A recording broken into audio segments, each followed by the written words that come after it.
Channel नायगिरि रायजो राजा एफा बिदा फंबाय गासैखौबो आंनि गोसो गोरबोनिफ्राय आरो आं सासे ससियेल वर्कार हिसाबै आं बयखौबो आरो आंनि बेसेबां मानि बहाय एक्स एनडिपि दं आरो दिनै राइडार्स पार्टिनिफ्राय दङ आरो गुबुन गुबुन पार्टिनिफ्राय दङ आरो बेवहाय गोबां रायजो राजाबो दङ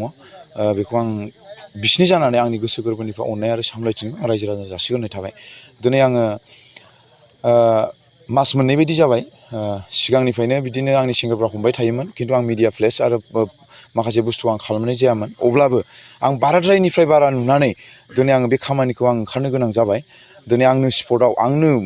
आंनि मोखांखौनो दिन्थिनानै आं बे खामानिखौ मावगासिनो आरो बे खामानि मावनायाव आंनिल' नङा दिनै जोङो दाख्लै रङियाव थांनानै जोङो शिब सारजोंबो जोङो रायलायदों आरो शिब सारजों जोङो आधा घन्टा बायदि रायलायनानै दिनै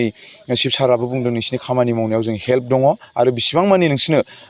माबा नांगौ हेल्प नांगौ जों होगोन होननानै दिनै सासे शिबानो जुदि बुंनो हादोंब्ला दिनै रायजो राजाया मानो हाया। आं बेखौ रायजो राजानोबो आं माखासे कुइसन खालामो दिनै बेखौ आं बुंनो दिनै आङो खावलायनो सानो जे गोबां जोंनि बर' लाइमोनफ्रा उन्दै उन्दै गथ'फ्रा दिनै गावनि देहाखौ ओरैबायदि बरबाद खालामलांबाय दिनै आङो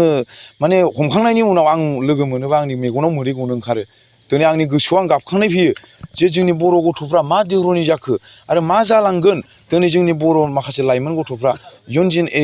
इयुन जेनेरेसननि जाय लाइमोन गथ' देरफुनाय बिसोरो माखासे हालोदाव जुदि बेफोरबायदि हालोदाव थाबाय थायोबा जोंनि बर' हारिया जोबनो थाखाय बारा गोबाव सम नाङा होननानै आं सानो। दिनै गोबाव समनिफ्रायनो दिनै एक्स एनडिपिफ्रा आङो एक्स एनडिपिखौ आं बाख्नायो दिनै बिसोरो जाथिनि थाखाय हारिनि थाखाय गावसिनि बिमा बिफा बिदा फंबाय बिसि फिसा गासैखौबो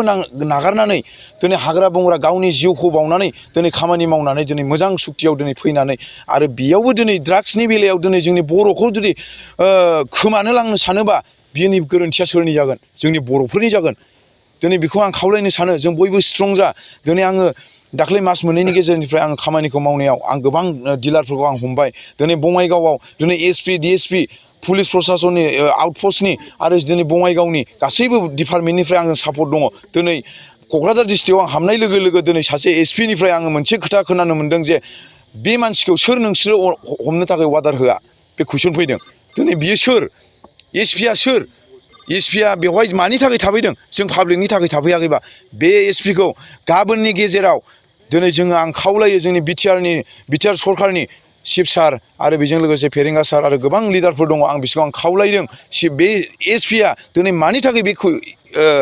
बाथ्राखौ दिनै बुंनो हादों बिनि एन्सारखौ जोंनो रायजो राजा आंनि टिमाव आंनो नांगौ। जोङो फार्स्टआव जोङो साबा गथ'फोरखौ जों हमदों सिख्लाफोर साथाम आरो सेंग्राफोर सानै आरो बेखौ हमखांनायनि उनाव नोंसोरनो बे बुस्थुखौ सोर होफैयो बेखौ जोङो सेबनानै बे डिलारनाव बिसोरो बिहरफ्लानानै जोङो बेखौ बाइकनिफ्राय जोङो बारसिननानै बे बुस्थुखौ लानानै फैनाय जादों आरो बे बुस्थुखौ लाबोनानै जों दा पुलिसनो गथायबाय। खिन्थु जोङो जेब्लानाखि जों स्पटआव ओंखारलांदों बे एक्सनाव ओंखारलांदों बिनि सिगां एसपि सारनो मोनसे फन खालामना बुंहरदोंमोन सार नोंनि आन्दाराव बा नोंनि एरियायाव क'क्राझार डिस्ट्रिक्टआव बिदि बिदि सासे ड्राग्स फालांगि दङ बे ड्राग्स फालांगिखौ जोंनो हमनो थांगासिनो सारा जोंखौ हेल्प खालामनांगौ। बे समाव एसपि सारा बुंबाय दे जेबो नङा नोङो बिनि एड्रेसखौल' हरदो वाट्सएपआव आं बिनि उनाव आङो मा मावनांगौ आं दं। जेब्लानाखि बेखौ आङो 6:16 आङो हरदों आरो जेब्लानाखि जोङो बे मानसिखौ लाबोखांनायनि उनाव 8था बेसेबांबा टाइमाव आं एसपि सारनो फन खालामनायाव एसपि सारा मोनसे खोथा बुंदों नोंसोरखौ सोर थोना आंनि रेकर्डिं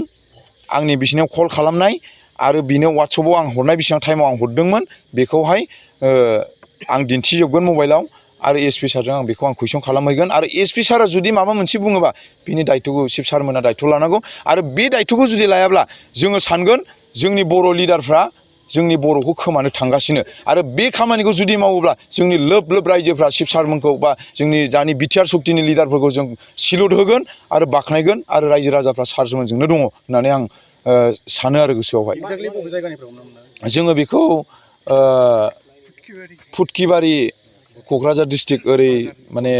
तेलदिफु ओरै माने अभारब्रिज बारै हरै फुटकुबारि मोनसे गामि दङ बेनिफ्राय जों उथायनो हादों आरो ड्राग्सआ टटेल 11टा कन्टेनार आरो खालि दङ आरो बेजों लोगोसे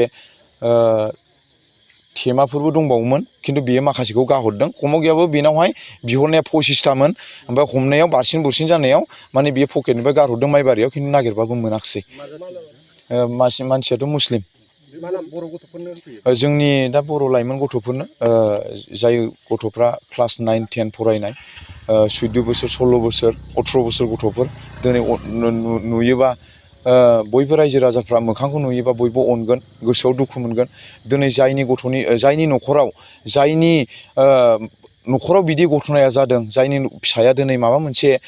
लामायाव आवगायलांदों, जायनि न'खराव जाजादों बिसोरसो बुजियो। दिनै बिमा बिफाफ्रा बेस्राबो गाबफैलायो, सोरबाफ्रा फैनानै बुंफैयो नोंसोर खामानि मावदों बिनिफ्राय नोंसोर आवगायनो नाङा, जों नोंसोरनो सापर्ट दङ। दिनै आंखौ गोबां मानसिफ्रा बुंहरगासिनो दा मावसै नोंनि सायाव नोजोर गोलैबाय। दिनै नोजोर होथों, आं नोजोरखौ गिया। दिनै मानसिया सानसे समाव थैखायो। दिनै आं थैनानै गोबाव समनिफ्रायनो रायजो राजाफ्रा नुगासिनो दंखायो आं माबायदि पाब्लिकफोरखौ आं सहाय खालामनो गोसो जायो।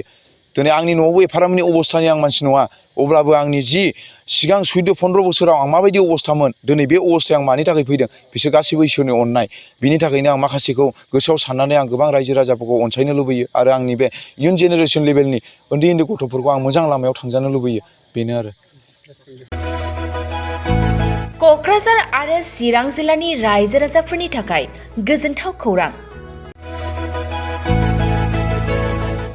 एबसुनि हेफाजाब होनायजों फैगौ 23 आगस्ट 2023 इंआव क'क्राझार सरकारि फरायसालिमायाव फुंबिलिनि 6 रिंगानिफ्राय मोनाबिलिनि 4 रिंगासिम सा-सानजा भारतनि गोजामसिन गभ आयुर्वेदिक कलेज एन्ड हस्पिटाला देहा मेडिकेल चेकआपजों लोगोसे सांग्रांथि मेल खुंफुंनाय जागोन। बे देहा मेडिकेल चेकआपजों लोगोसे सांग्रांथि मेलाव गासै सा-26 गुबुन गुबुन बिफाननि रोंगौथि गोनां स्पेसियलिस्ट डक्टरफ्रा बे हाबाफारियाव बाहागो लागोन। बेनिखायनो गोसो गुदुं रायजो राजा बिथांमोना बै सानखालि थिखानाय जायगा आरो समाव नुजाथिफैना गावनि सावस्रिखौ बेसेन नाङालासिनो नायफैनो हागोन।